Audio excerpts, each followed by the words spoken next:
Well, welcome to everybody. We're excited to have you guys on this elevation call and want to welcome all of our first time elevation call attendees. This is a real fun tradition that Hal and I really enjoy doing. We've been doing this really as long as I've been in the company for 4+ years.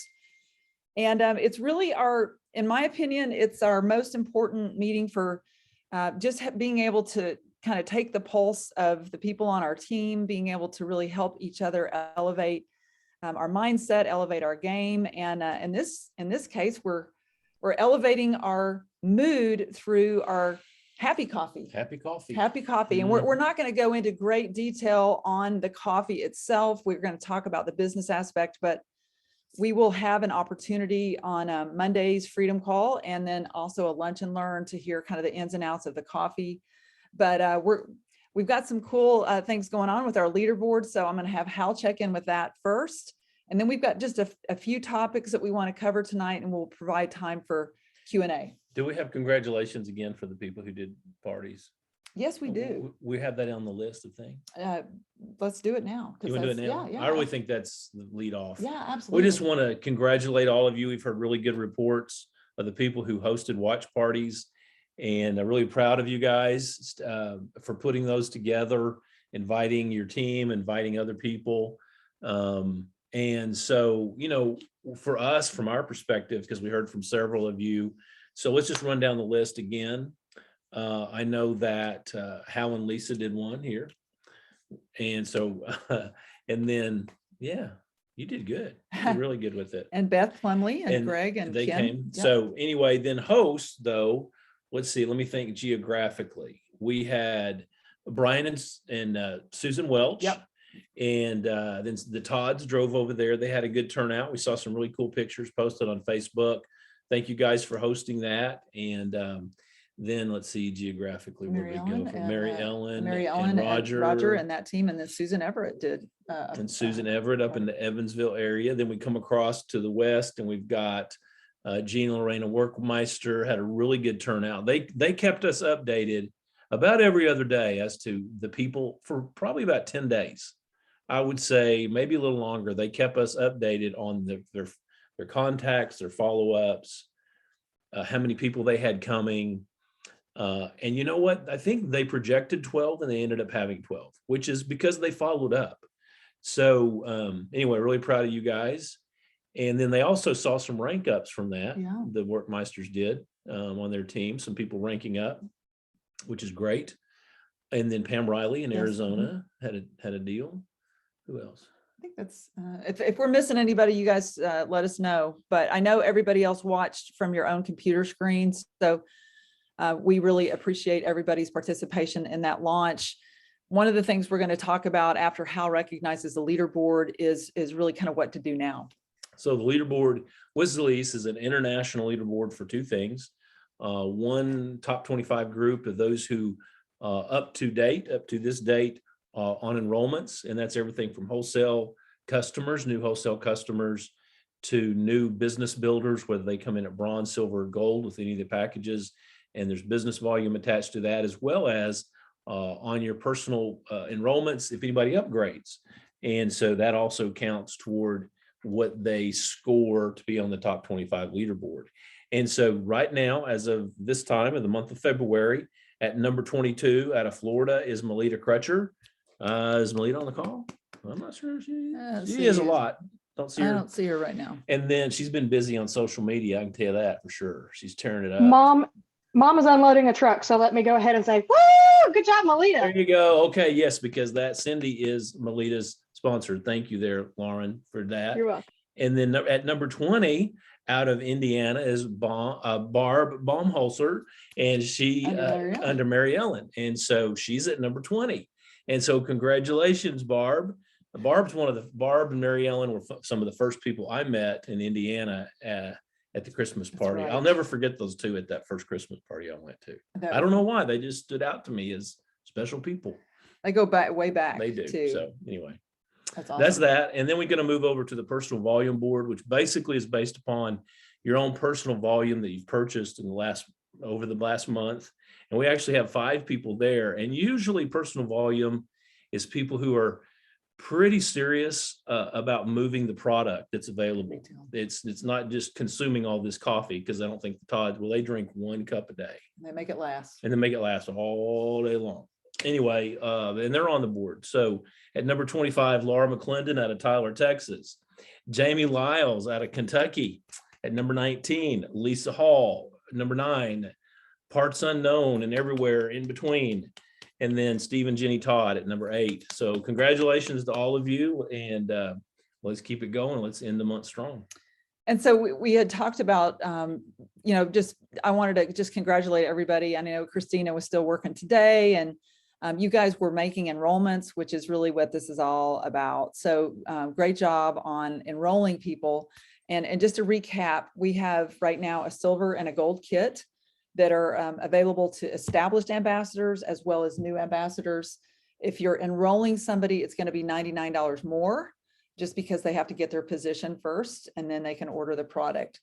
So one of the things I just kind of wanted to go over is the fact that we really stress the importance of the volume of a launch. I'm not a coffee drinker, but Hal is. And so this is about, who do you know that loves coffee?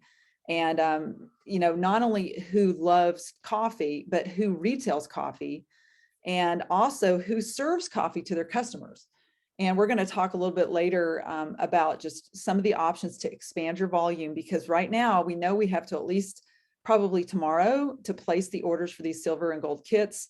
My understanding is that they're going to ship out on Monday, so they have product ready to go. But you can expand your current your network really when you have a new product launch, because it gives us an opportunity to find users for this product. So right now the silver is $4.99, and that's 250 in business volume. That includes 10 Ultra Cafe boxes with 30 individual units in each. They're not grouped like the Glow kits are. And so that turns out to be about $1.90 per cup, or per sachet, per packet. So the better deal is the gold. If you're using this product, it's $9.99, 500 BV for 25. So 25 boxes of the Ultra Cafe. And so that turns out to be about $1.46 per cup, which is very, very reasonable. I mean, we were really pleased at the pricing. Yeah, I was surprised. I thought it was going to be more. I really thought it was going to be more. I'm glad where they've got it priced. I think the gold and silver packs are great. Of course, the gold pack honestly is always better, but in this particular case, I think there's so much that you can do with coffee that's easier than many other things that we do. Mm-hmm. It's not going to replace everything, and it's really not intended to replace anything, but it is probably the best intro piece of product that we have. Because unlike when you say, how many of y'all, when you go to a group of 20, how many of y'all are using CBD right now? Of a group of people never, I know all of y'all are, okay, but as far as like when you go to a group and you just run it, like you're standing in line at the DMV and you say, how many of y'all use CBD? Not many hands are going to go up. But you say, how many of y'all drink coffee? Pretty much probably 75, 80% of people will raise their hand. So it's already a positioned product. Well, and so this is probably the best transfer buy product that we've ever launched. By transfer buy, meaning people are spending money on it. And so those people who are aware of the fact that this is an expense, let's just say it's Starbucks, $5 every time they order a cup of coffee, it's just worth the conversation to see if they would ever be interested in earning income on their coffee habits.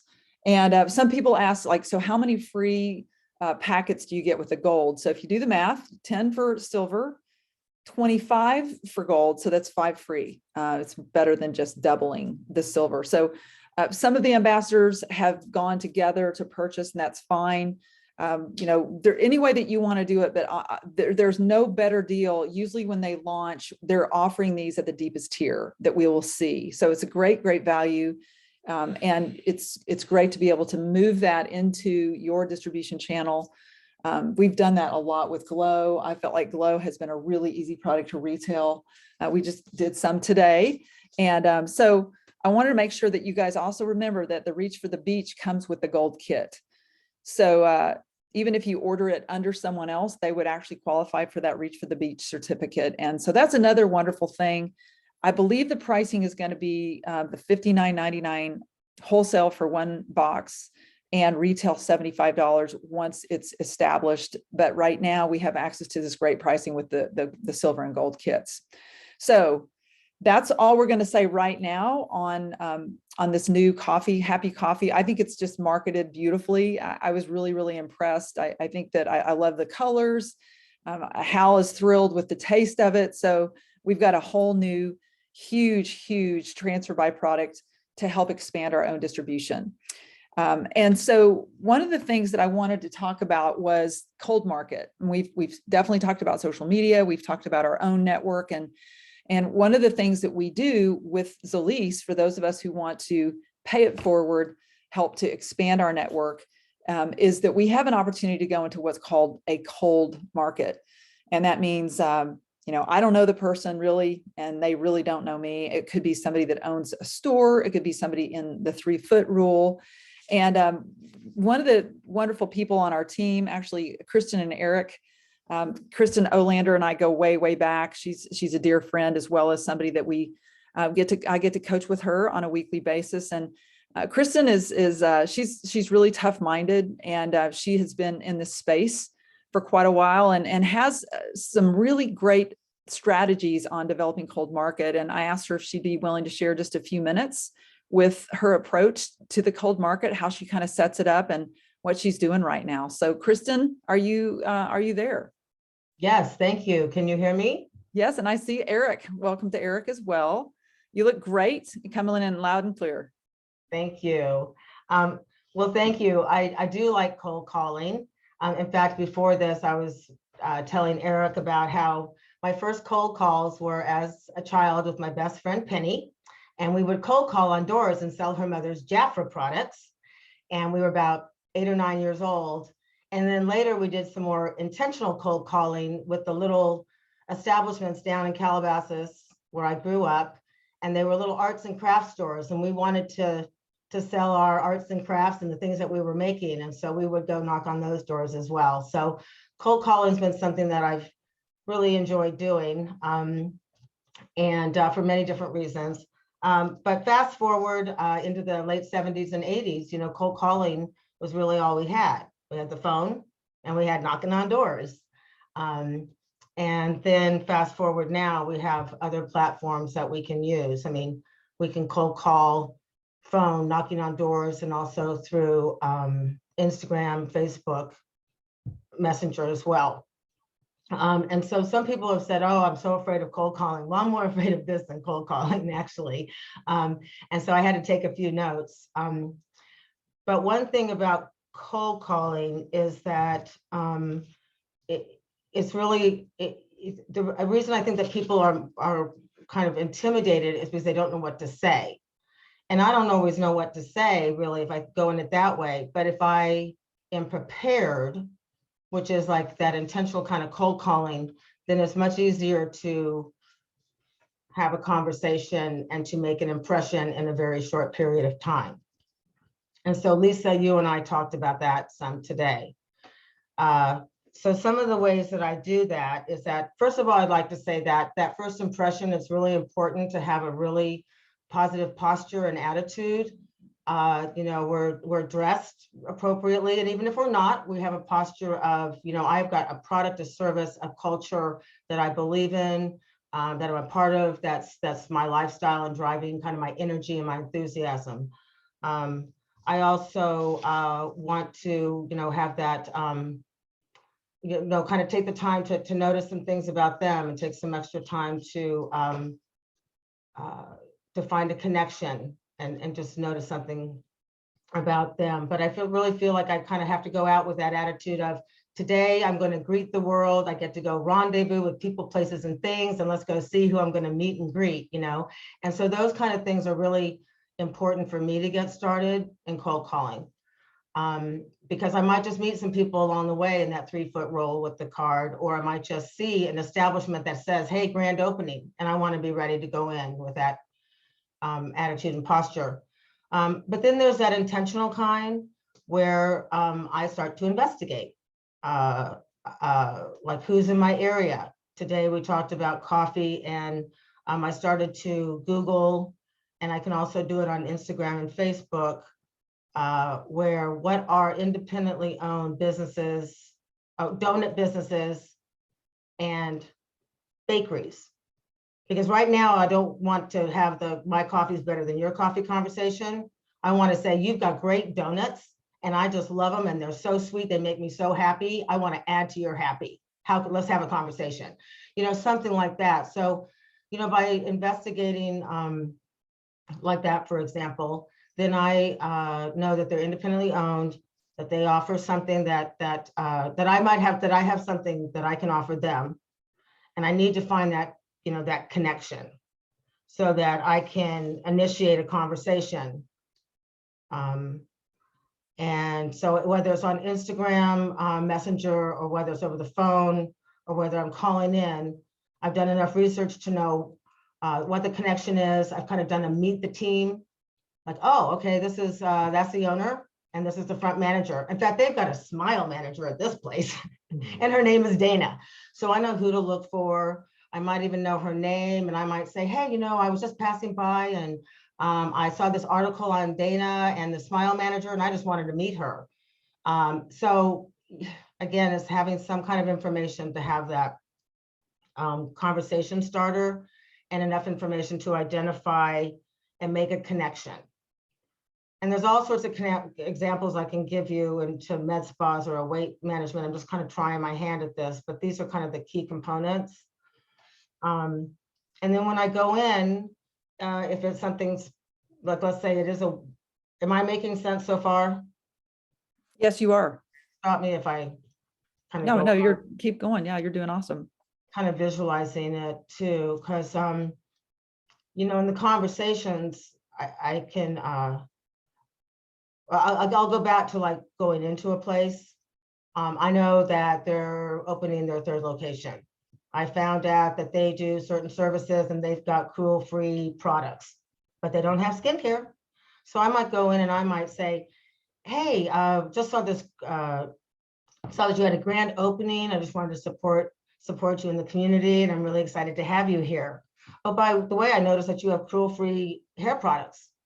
Can you tell me about those? Oh, I'd love to tell you about that. Love science, and you find out things about them.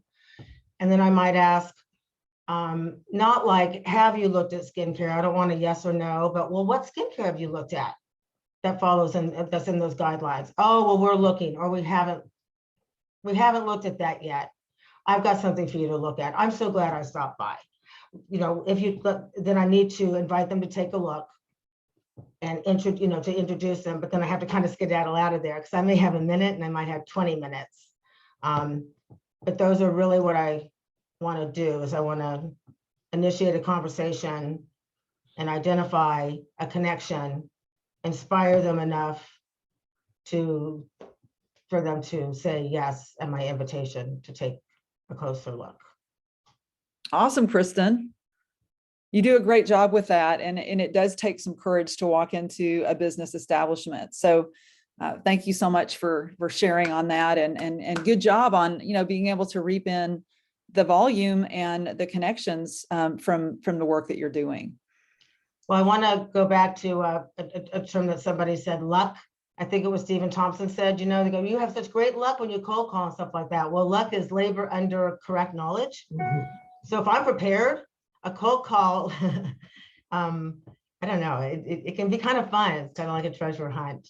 So thank you for the compliment and thank you for the opportunity to share some experience. Well, keep up the good work, girl. It's always fun to hear what you're doing and you're super innovative and your search, great information. So thank you for that. And so the other type of kind of prospecting that we have an opportunity to do when we launch a new product is who do you know that's in a networking group that you're maybe associated with that could help you find users or sellers of this product. And you guys know that I love to pick on Susan Everett, and she's like Kristin, she's one of those folks that has to talk to me on a weekly basis, and she's incredibly consistent with that. So Susan, you knew I was going to call on you tonight. I just want you to share kind of how you're just showing courage in what you're doing in your networking group. Well, I'm trying to be more direct in asking for something in return. And so the example that I gave Lisa this week was I was meeting with a young guy. He's only like 24, something like that. And he's he's works for an insurance and financial investment company. And so I have a situation that I can honestly say, okay, you can give me some information on this and I'll consider it. So I've at least opened a door for him to talk to me and not just blowing smoke. I'll look at it, and then I'll tell him whether it's right or wrong. And he knows that. So I'm being very open and very honest with him. And so at the end of it, then I said, but you owe me something. And he kind of stopped and looked at me and I said, hey, I'm looking for somebody who is really very comfortable in the social media world.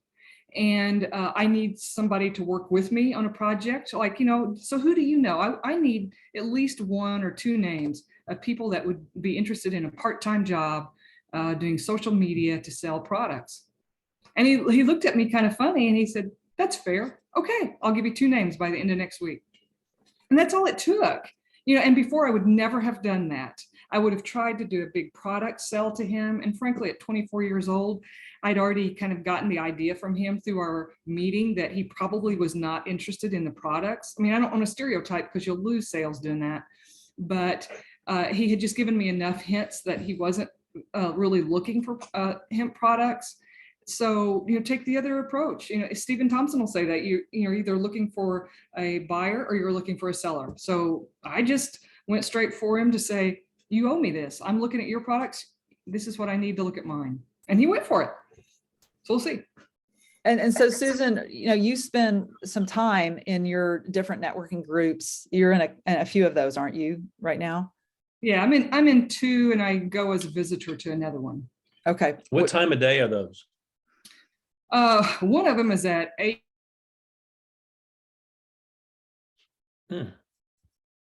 What was that, Say that Susan? again, You froze for a minute. So one of them is at 7:45 in the morning. In the morning? Yes. Wow. AM, 7:45 AM. Wow. So you got to get up and get out of the house and go out and meet people at 7:45. I know, and I laugh about it because in my corporate world, that would have been late. But now I have to really work to get up at that early and get going. So you go. And you go I'll be amazing. Okay. And then what are your other ones? What time do they meet?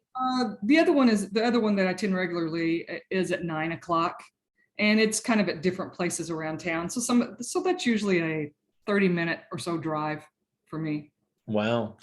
So when the temperature is like 15 degrees, do you go ahead and go? Yeah. What's Carol got to say about that? Ice, snow, rain, it doesn't matter. So who are you meeting with when you go to these things? Who else is there? So for them, it kind of depends on the group, but either group really, they are either independent business owners in some cases. Like what? But it could be anything. It could be pest control. It could be an accounting firm, Insurance, bankers, that type of stuff. Or it could be people that are, doing this similar thing to me. Like, there's a lady that peddles Arbonne and whatever that juice thing is. And so there's people that are doing the same type of thing as me. So, which is really kind of fun because I get to listen to their spiels and learn from what they say. And then sometimes, and it's helped me too, because the lady who sells the Juice Plus, that's all about vitamins and health, which is the same world I'm in, before coffee maybe. And so I try to dovetail in with her. So that way I don't want them to think it's either her or me. So I try to dovetail into how it's similar and how it's different. And I've learned so much from listening to these ladies. There's a lady that sells Legal Shield and ID Shield. And I've learned so much from listening to them about how they talk about their products, how they introduce themselves, just from their attitude. And, I see the ones that are terrible and don't make it, and I've learned from them. And I see the ones that are really good. And so learning how they talk about it, their, what you call it, your elevator speech, because you get 1 or 2 minutes. I've learned so much about how to introduce my own product and be confident about it too. It's really helped. Well, you've done a great job with it, Susan. And you know, we learned from you. So thank you really for sharing your knowledge. I mean, it's a longer term commitment to be able to really benefit from a networking group, because, you know, they're not going to give you any leads unless they like you and you've proven yourself. Right. Yeah. And I can still have them. And so I can still kind of like email them and do some of the same things that like Lisa Hall is talking about, but not nearly to the extent. And I get that, to get into the social media world, it opens a lot more doors, but at least I do get lists from these people, and I am getting connections from them and getting some interest. So it's making some movement too. Well, thank you for sharing that. And also just wanted to shout out to Rebecca Pasternak and Lisa Hall, who tirelessly help those of us who are really trying to get up to speed on not just social media, but also text marketing. And hopefully Lisa and Rebecca will come back again, and we'll spend a little bit more time with that, just because that helps you as you create your funnel and you keep track of people. Lisa and Rebecca teach how to really maximize the usefulness of that group with text messaging and automating it and drip campaigns. And it is really fascinating to see that. So, but at the end of the day, guys, if we don't close people as we move them forward, we make no income in this business. And as I've been chatting with several of you this week, the request was, can you go over how to move people forward in the business and how to close people? And I have to tell you a little story, that the very first three-way phone call that Hal Henson did, this is long before we were ever dating or anything like that. I was the upline, he was the downline. I learned more from his phone call with his prospect because he was the one that actually closed them. And so much that I was taking notes on what he was doing. And it was just one of the reasons I fell in love with Hal. But so I asked him just to come back and just do a little segment on how did you close that prospect that night, Hal, and teach us how you actually close people in business. Wow, thank you. You're so complimentary of me. I like you a little bit. Yeah, so first of all, I want to say about Lisa and Rebecca, Kristin, and also Susan and Lisa. Okay, so these have been the four kind of focus people tonight, and what different areas of things that they have talked about. And as you can see, they all seem very comfortable with what they talked about. Everything from social marketing to networking, which Susan has become comfortable with, even more so with a product to take there. Lisa, with whatever it was you talked about. What did you talk about? In general? In general. Okay. I talked about pricing. Pricing, anyway. And then with Kristin, who talked about from a little girl, she liked knocking on people's doors to sell them the crafts that she made or to show it to them. So what I want to say in all of those is that they developed the skills. They developed over time comfortable. They developed over time a natural expression of those things.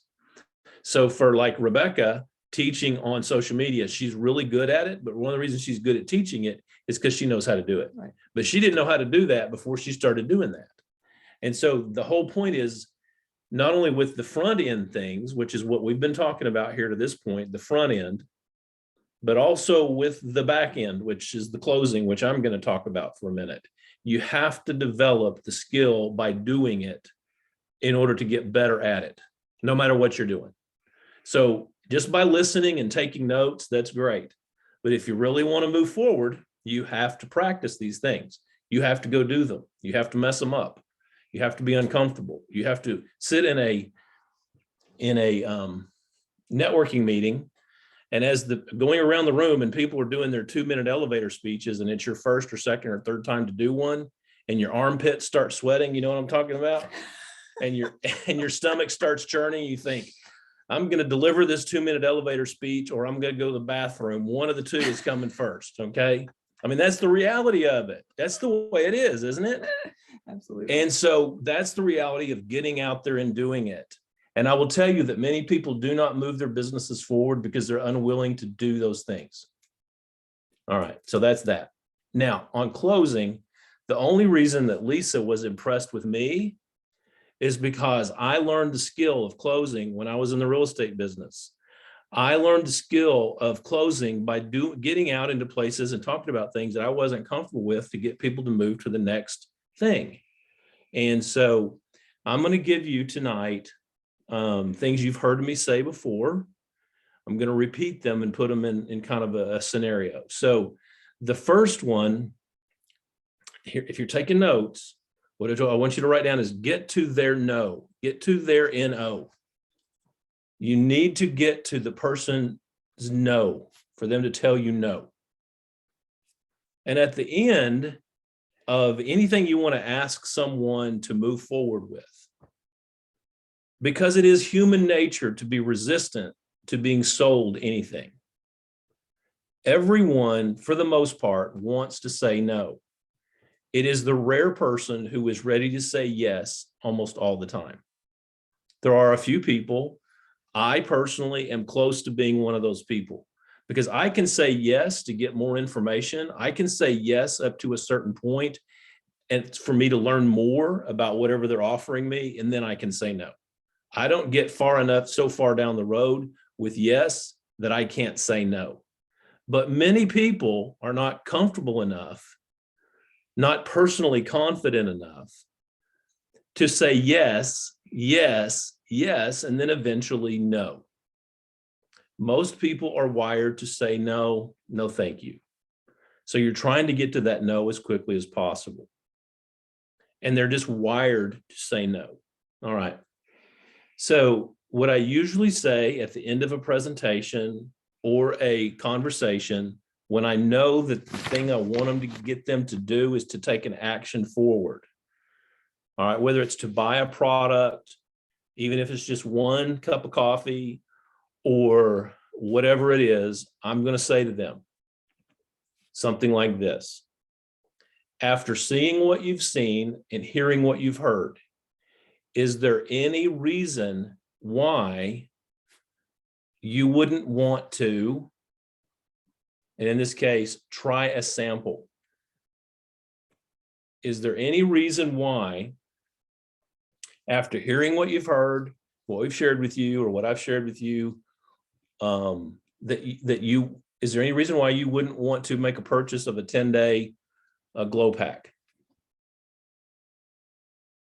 And most people, even though they want to tell you, no, I'm not interested, they're saying, no, there's no reason why I wouldn't try that or get more information. You're really trying to get to that. It's not a trick. It's overcoming human nature. And it just removes that barrier. So part of closing is not saying to them, are you ready to buy? Are you ready to buy? Which is more comfortable for you? Guys, I'm just asking you, which is easier to say? When you get down to the end, you're going to sell them a $50 10-day supply of glow, for example. So at the end, is it easier for you to say, well, are you ready to buy to spend $50 with me today to buy 10-day supply? Is that easy to say? No, it's not. So most of you avoid it. You don't ever ask. You don't close. You wait till the next time, or you wait for them to call you back and say, oh, I love that product you were telling me about the other day. I'm ready to sign up for a gold kit. That's what you're waiting on, okay? Or you're waiting on them, you just leave it open-ended. I'll get back to you. I'll follow up later. No, to close it at least to the next level, you ask them an easier question, one that fits with what they want to say already. And so you say, based on what I've shared with you, the experiences of others, and what you've seen, is there any reason why you wouldn't want to try a 10-day supply? And they say, well, no. Say, great. I happen to have some with me. Is there any reason why we can't do this today? No, there's not. Okay, well, it's $50. Is there any reason that $50 is an unreasonable amount? No, it's not. We've got 3 no's. Rather than making them say, yes, I want to buy. Yes, I'll pay $50. Yes, I'll take a 10-day supply. You're trying to get to a no. And if you can get several no's, you're just further ahead. So that is not the only way to close, but it is a way to close. And if you practice that with someone, what feels more comfortable to you? So that's that. So trying to get to their no. So I'm done with that. Now let's move to the next thing. And this was brought up last week because we so commonly get this question. Someone says, well, what do you say to people when they tell you they can't afford it? That came up last week, I think, or 2 weeks ago in our call. What do you tell people when they say they really can't afford this? And then we spent 10 minutes or so trying to come up with things to say to people to try to convince them that they can afford this. Okay? Why it's not so expensive. And in the end, they still leave with that question. And here's what I'm sitting there thinking 2 weeks ago when we were talking about something, that's not the issue. There's a good chance the person who says they can't afford it, or it's too expensive, that's really not their real why they won't do it. It's not their real why not. So the second point I want to make after get to their no is get to their real or true why not. Okay, so how do we do that? Well, we ask another question. So let's say that someone says to you, say, seeing what you've seen, hearing what you've heard, is there any reason why you wouldn't want to purchase a 10-day supply? And they say, no, there's not. And they say, and then you say, well, great. Are you ready to make a purchase today? Well, no. Okay. Well, why not? You ask the question, okay, that makes sense. Why not? They say, well, it's too expensive. It's too expensive. So we got to a why not. That's the reason why they're not willing to today. All right, now here's the next statement. You ready? So let me ask you, if I could remove the cost problem for you, is there any other reason why you wouldn't want to make this purchase today? Okay, you get that? So they give you their reason, and tonight, what we're focusing on is cost. It's just pick something. Could have been, oh, it's an MLM, whatever. But we're going to use cost because it's a common deal. So if we could handle that, or if we could remove that problem, is there any other reason why you wouldn't want to make this purchase? And then you be quiet. You ask them a question. You don't answer your own question. You sit quiet. You've asked them. So you wait and they go, well, if cost wasn't a problem, well, I really don't understand why it is I'm taking this. Oh, so you don't understand the value of what's the cannabinoid system? So let's go back. And then you ask a question about that. Or they may say, well, I've heard this is the least thing as an MLM. Now I'm really not comfortable with that. So you got past their price thing and got to their other reason why not. All right.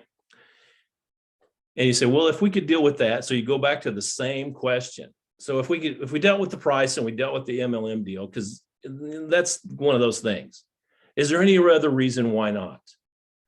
And then she might say, well, my husband really doesn't want me out of the house during the week. He's kind of jealous of my time. I really can't get out and sell this. But we started with, is there any reason why you wouldn't buy a 10-day glow pack? Okay. But in the end, in their head, they're thinking, I don't want to do MLM. I don't want to have to deal with my husband. And I'm just telling you price. So now you're getting to all these things. All right. And then the final, so that's the second one. All right. If we could remove the cost issue, is there anything else that would prevent you from doing this? So you've got first question, any reason why you would not, to get their no. The second, if we could remove that, is there any other reason why you wouldn't be interested? All right. So now the final one is this. Well, let me ask you this. You've already said there's really no reason why you wouldn't want to move forward. But when I ask you about this, you've mentioned price and you mentioned your husband and so forth. And here's the question, was there anything in what we've talked about that would be a reason for you to do this?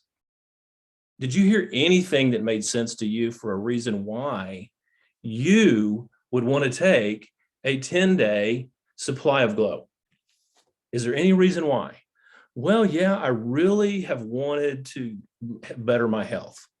I've really wanted to find something that helped with my knee pain. I've really been looking for a side gig, a way to make some extra money. So now you've moved from their no to their why they want to.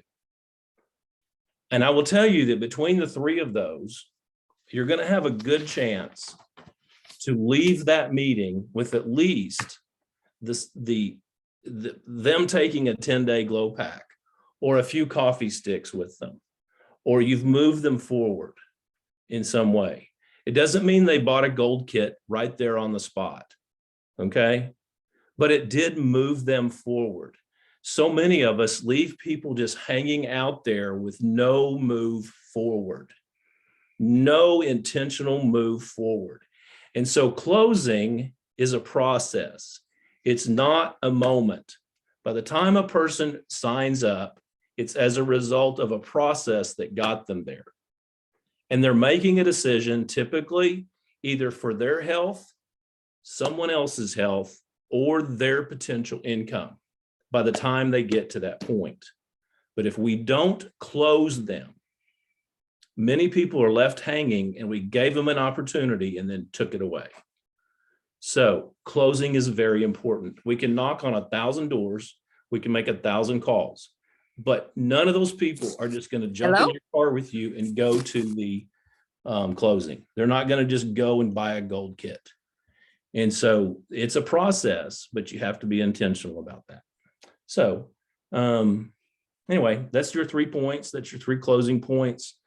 You can use them as you wish, but remember what I said, every other person on the call has gotten good at what they do because they've practiced it and they've done it, and failed and done it and failed and got a little better and sweated and, all those things. So anyway. Lauren Lynch wonders if she could just put you in her pocket and take you with her. You know what? You just got to do it. I'm telling you, I got this from, my broker. I got this from years being in real estate. I got this from doing these kind of things uncomfortable. And frankly, I got myself and my own beliefs about myself out of the way. Just don't worry about it. Just go do it. Don't worry about what they're going to think about you. Actually, they're going to think, man, I wish I'd take Lauren Lynch with me to close every deal. That's what they're going to be thinking. And you need to think, I need to take Lauren with me to the deal to close this thing. Well, and we could get Dr. Todd on the Self-talk, screen here. that's right. How important is self-talk, Dr. Todd, in learning how to close? Really, really important.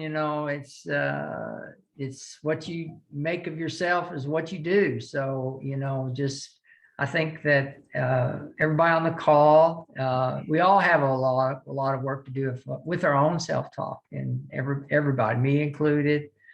And it's, how what you say to yourself determines your future. So how whatever you're saying, if you start off with I can or I won't or shouldn't or it's hard or whatever, these are all just things that we all don't even know we're doing. You don't even know you're doing these things. So really get Dr. Helmstedter's book or anybody's book that works with self-talk and become a student of it, because it's really, really powerful. It's the most Steve, powerful thing you ever do. Would you give us that reference, just because not everybody has heard of that book? Okay. Well, Dr. Helmstetter, has 2 good books out. One is What You Say When You Talk to Yourself, which is his flagship book. It's on Audible, and then it's also a written version. And then he's got a new short version of that on how to stop your negative self-talk. And it's a real short 60-minute read book. I would recommend that one actually over his original book because it's so easy to read, and it's also on Audible, and it's an excellent way to start your own self-talk versions. Here's a copy of it. Yeah. And Jenny's got it Here, here. this is the second book that Steve Yeah. mentioned, and it's Negative Self-Talk and How to Change It by Dr. Shad Helmstetter. And I love this book because, as Steve said, it's bigger print Mhm. and it's a quick read. I mean, It's a real quick I'm read. just getting to the age where those letters just get smaller and smaller, but I love this book. I can Yeah. see it, and you get through it quickly, and you think, "Wow, I've got something." Yeah, and then you read it again, just read it again and read it again. But it's a great book. He just came out with this one recently. Actually, because I think people just don't read longer books. So anyway. Well, that's thank what- you for that. Jenny, Mhm. is there anything else you want to add? Thank you for showing us the book. No, just a great night. Thank you. Thank you guys so much. We both just of appreciate you. y'all. Y'all are awesome. Absolutely. Thank Well, you. I tell you what, you guys, it's really important to obviously maintain your funnel, the people that you have on your list, your funnel, or however you want to look at it. But once they've kind of seen an exposure to Zalise, the thing that I always had to force myself to do, because it wasn't really natural to me. I mean, I'm a nurse, and so we didn't have to close people. They just ended up in our unit. But I had to force myself to ask them with all transparency, where do you see yourself in all this? And, if they're looking at an opportunity overview, if they're looking at whatever, so tell me, what excited you and where do you see yourself in this? And in just that question can really bring a lot of insight. The latest question that I asked one of the individuals we met at a vendor fair who did not have a weight loss goal for Glow, I sent him Stephen Thompson's 33-minute kind of opportunity overview with Mary Ellen Science. And I forced myself to follow up with him and said, based on that, tell me where you see yourself. And he's like, oh, it makes, total sense to come in at gold. But if I hadn't asked the question, he would never have seen that. Yeah. I'm going to add to that. Well, I'm just saying that those of you that are taking notes, I would take down the words that Lisa said exactly, because I've heard her ask that question hundreds of times. And the answer is not always a gold kit. No. Okay. It's usually, well, I'm this, I'm that, I don't, blah, blah, blah, blah, blah, blah, blah, which is what we all get. But I have heard her ask people that question. What did you like about what you saw, and where do you see yourself? What'd you like best? It's not like, what did you see, or do you have any questions, which is oftentimes, I still say that. And as soon as it comes out of my mouth, it's like, why did you ask that? Of course they have questions. Now they're in charge. It's like, now they get to raise all the negatives. I still, if I was in Lauren's back pocket, when we went to do this and closing with her, I might jump out with, do you have any questions? And now we're, and 3 hours later, they're still asking questions because I lost track of my intention. But I would write down her things. What did you like best, and where do you see yourself? That's really great. Those are easy to say. They really are. And so, in closing, okay. Closing. In closing, 3.5 years ago or so, I said to Lisa, so Lisa, after seeing all you see here with me, is there any reason why you wouldn't marry me? And the rest? And she said no. I said it took me 40 years to get your attention, Helen. Anyway. So All right. hopefully that makes sense. We're going to stop the recording. And then if you guys have questions, comments, yes, Jenny. Hey, Lisa, I have something I'd like to say. I'd like to welcome an ambassador. This is her first elevation call that she's been on tonight. She's her sponsor is Dr. Susan Welch, and it's Yvonne McCool. She's from here in Pensacola, and she was at the launch party yesterday, and we've talked several times since then. But I would just like to say a very big welcome to her. We're just so excited she's on the call tonight. Absolutely, Yvonne. Welcome. Way to Hopefully go, Yvonne. Hopefully didn't overwhelm you tonight. Of course, if you've been dealing with, if you know Susan and Brian Welch, you can't get overwhelmed with us. So Absolutely. Well, we're so glad to have you on this journey with us, Yvonne. And thank you, Jenny, for Thanks, Jenny. introducing. And is there anybody else that we did not recognize? well, we met Becky earlier. We met Becky. I'm wondering if Josie is on the line. I don't see her. Is Josie on tonight? She's supposed to be. She's in big trouble. You're going to use that slapper around. I'm going to term slap again? around. Is that Roby on the call tonight? Roby's iPad. Who knows? Yeah. Some great mystery. Okay. Any questions? Any questions, guys? Let me go ahead and stop the recording here.